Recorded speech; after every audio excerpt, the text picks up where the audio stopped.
রাজনৈতিক কর্মকাণ্ড করে এর দায় ভারত সরকারকে নিতে হবে। সে যদি ভারতের থেকে তার বক্তব্য প্রচার করে রাজনৈতিক মিটিং করে, তো এটার দায় অবশ্যই ভারতকে নিতে হবে এবং ভারত সরকারের কাছে আমরা এটার জবাব দিতে হবে।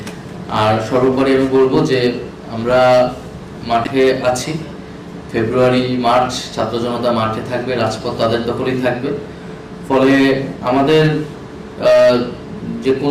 যে প্রতিরোধ, সেই প্রতিরোধ আমরা অব্যাহত রাখছি, আমরা জারি রাখতেছি এবং যে কোনো সময়ের জন্য আমরা আসলে প্রস্তুত।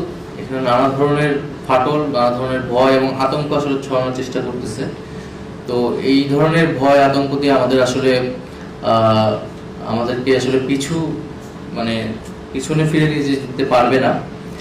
এবং আমরা ইন্ডিয়ান গভর্নমেন্টকেও এর আগেও বলেছি, আবারও বলবো বা বলতেছি যে তারা শেখ হাসিনাকে আশ্রয় দিচ্ছে, এটা তাদের একটা ব্যাখ্যা আছে। আমরা আমাদের জায়গা থেকে, কূটনৈতিক জায়গা থেকে, আইনি জায়গা থেকে শেখ হাসিনাকে ফেরত যাব, কিন্তু শেখ হাসিনা সেখানে থেকে যদি রাজনৈতিক কর্মকাণ্ড করে এর দায় ভারত সরকারকে নিতে হবে। সে যদি ভারতের থেকে তার বক্তব্য প্রচার করে রাজনৈতিক মিটিং করে, তো এটার দায় অবশ্যই ভারতকে নিতে হবে এবং ভারত সরকারের কাছে আমরা এটার জবাব দিতে হবে। ধন্যবাদ। আসসালামু আলাইকুম।